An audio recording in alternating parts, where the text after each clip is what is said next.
Guys, most of you guys know who I am. I'm Al, Casey's business partner, morning coach, kind of sneaking in every now and then.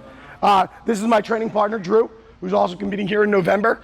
And this is also one of our athletes, our other Drew. He's a profession of... I'm a chiropractor up in Richland. So I just moved here about a couple months ago. Took over Richland's Chiropractic Center and come down to talk about how people have a misconception of how deadlifts are bad for you and why I get all the time. My other doctor told me not to deadlift. So one of the problems is with that is most people don't do it properly, and that's what these guys are up here to do today, is kind of teach you how to do it properly. One of the things that causes the back pain when you're deadlifting is the disassociation that comes with it.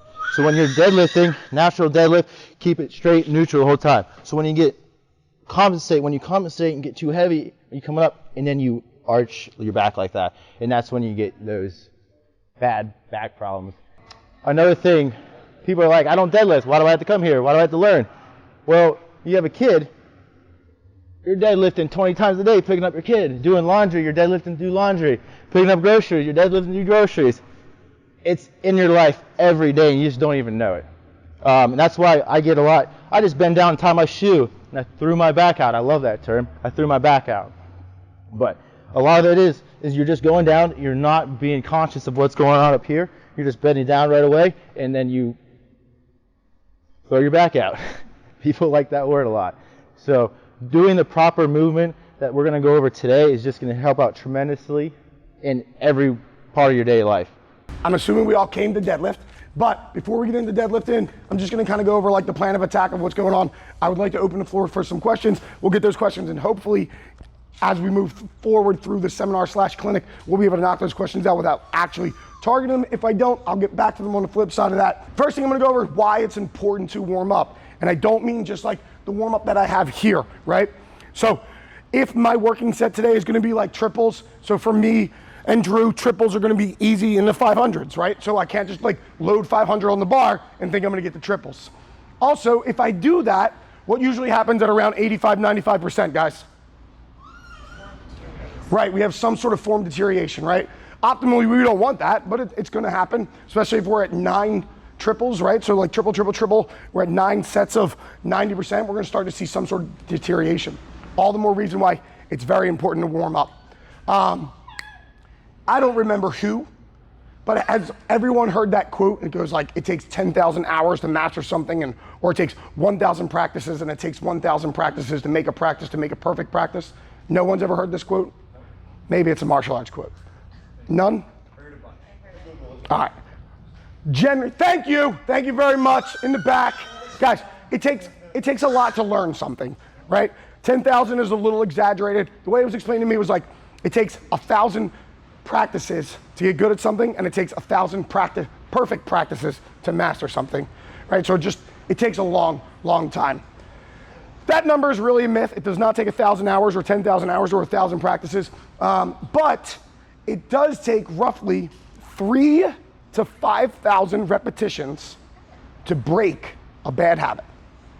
So if you have a bad habit in your deadlift and you load your bar and you just say you're a meathead and you go 135, 225, 3, 4. So I had 1, 2, 3, 4 warm-up sets. Maybe I did 1 or 2 reps in those, and I did my 3x3. So for the total, I'm at like what, 12, 15 reps? So like 9 there plus my another 10, 12, 15 reps. How long is it gonna take me to break a bad habit if I have one? Say we deadlift once a week, right? So generally here we deadlift Mondays. So I'm only getting 20 repetitions if I do that style. 20 repetitions to break a bad habit, it's gonna take me years, right? We can chip away at those by adding in warm-ups. So generally 10%-ish is a good jump.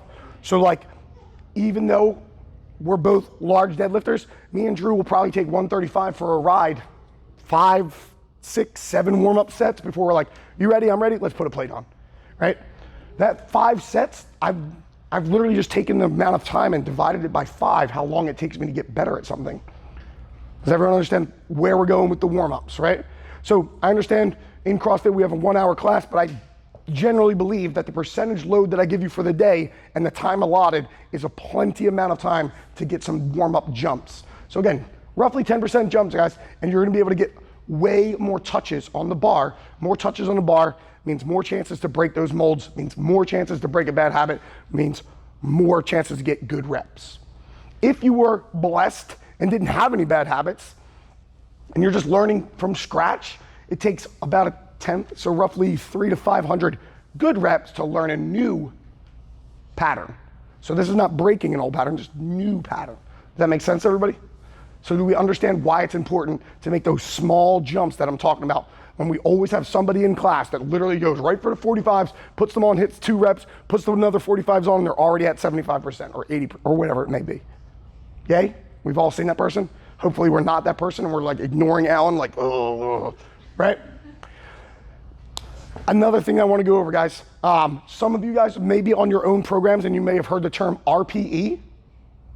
Yeah? Right. So relative perceived exertion, some other variations of it. I'm going to say that unless you have a world record, which nobody in the room, you don't know what RPE is. You don't. So just throw it away, ignore it, look at that program, scrap it, find another program. Find a percentage-based program. So when we do percentage-based training, we know what the load is, right? And then we kind of have like a plus or minus of what we're feeling for the day. So that being said, don't trust how things feel. Because sometimes I get on the bar and I pull something and it feels great, and I look over at Drew and he's like, what the fuck are you doing, Alan? And I was like, oh, that didn't look great.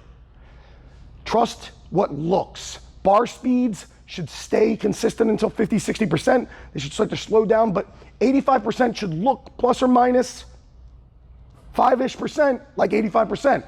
So if you're getting to 85% and your training partner says, bro, how you feeling today? You're like, I feel great. Your bar looks like shit.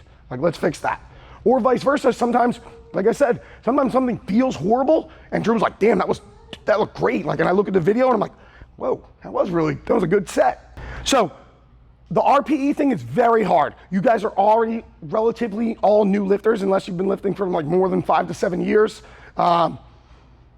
So for you to think about all the cues that I'm about to give you when we get on the deadlift, and think about like, was it sunny, rainy? Did I eat breakfast? What did I have for breakfast? And what mood was I in? And how did this bar feel? That's a lot. That's a lot for like you put in your journal. Like, I deadlifted today, it was sunny, my left hand was itchy, the bar, like, no one cares. What percentage was it? What was the reps we need to hit, right?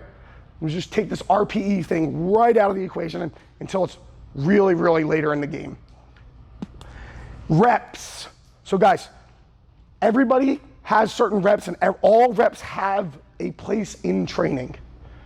Tempo reps, touch and goes, which if you guys have been around my gym long enough, and if you've come from another CrossFit gym, your touch and goes and my touch and goes are not the same. Right. Yeah. Touch and goes should be gentle touches, not thump my bar, catch 3-inch bounce, and try and finish my deadlift. When Drew's in prep, he doesn't do any touch and goes. In fact, I won't even count a set if he does a touch and go. So when he's benching, if I goes touch and go, do another set.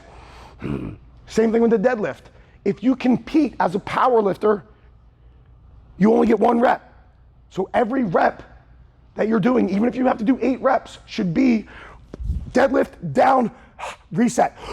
Deadlift, right? Because that's what you compete in. If you're deadlifting because you want the biggest ham hocks and you want to look like a Clydesdale coming through the door, sure, do tempo reps. Slow, soft, slow, light. But if you're a powerlifter, that doesn't benefit you, right? More than 2 reps is not competitive. You compete in singles. So pay attention to what's going on. If you're in the WOD and you're literally getting ready to crush your best Diane time, then throw those deadlifts as hard as you can. I get it. But if it's the middle of the strength portion, think about what you're trying to work on. Are you going to be a competitive powerlifter? Are we trying to work on hypertrophy or building the muscles? So pay attention to your rep schemes and pay attention to the purpose of your rep. Does that make sense, everybody? And then lastly, guys, we're going to go over something called compensatory acceleration. So if you are a power lifter or an Olympic lifter or your strength portion is made to make you as powerful as possible. You should be moving every single rep with the most speed you can, as fast as you can. So again, like I was saying, when Drew gets onto the bar, 135 looks so fast that it like almost puts him out of place because he's moving so fast. 225, same thing, so fast. The bar doesn't even start looking like Drew's getting into his groove until 350, 400 pounds. Because he's moving so fast, it doesn't matter what's on the bar. Drew will be sweating at an empty bar if I ask him to do deadlifts, because he's gonna put all of his power in that bar, no matter what it weighs. If you want your bar to move fast, you need to warm up fast. If you're bodybuilding, again, different concept, right? Time under tension, load, tempo, those things are crucial. If you're an Olympic lifter, that bar needs to move fast. If you're a power lifter, if you warm up slow, when it's time to get to 90%, it's gonna be slow. You don't want it to be slow. Questions on some of the stuff we're going over and just the mindset we wanna have when we're going into deadlifting.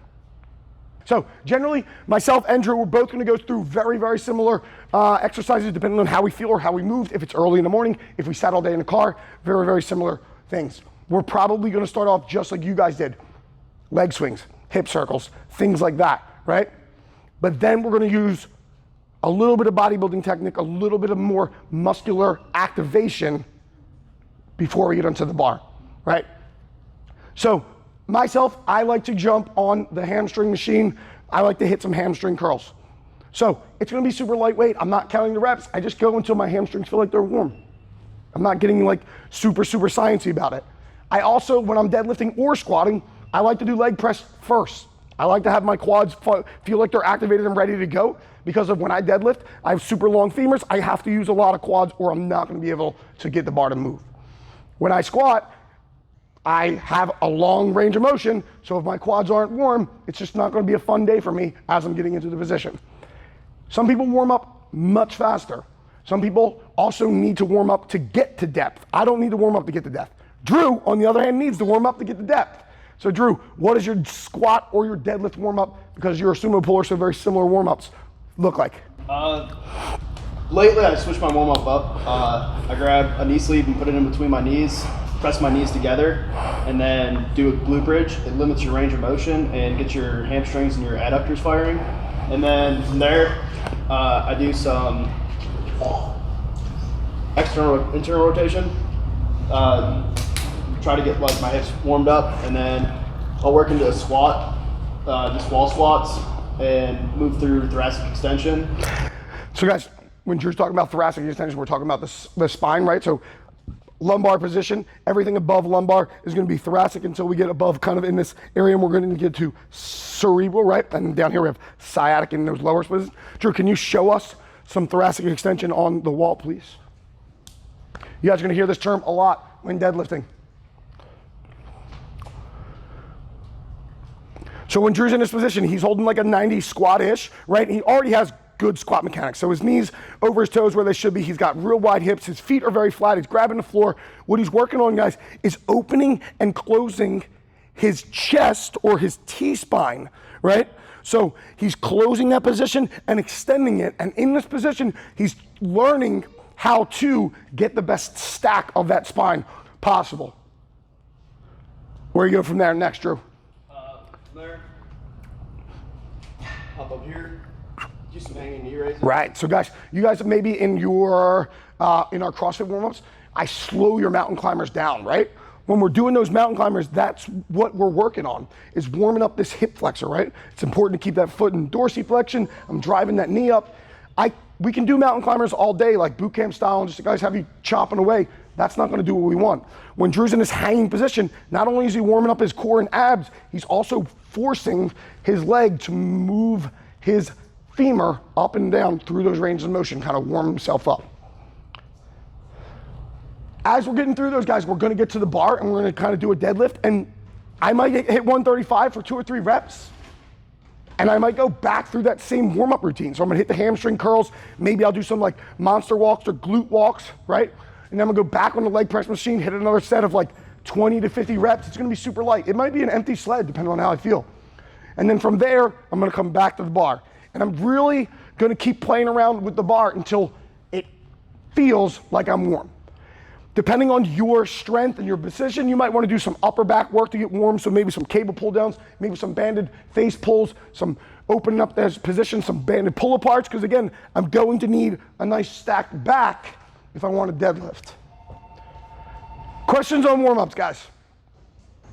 All right, everybody grab a bar, and ladies, at least a 15-pound plate. Gentle sirs, at least a 25-pound plate. So we'll be at 65, 95 at least for this warm-up.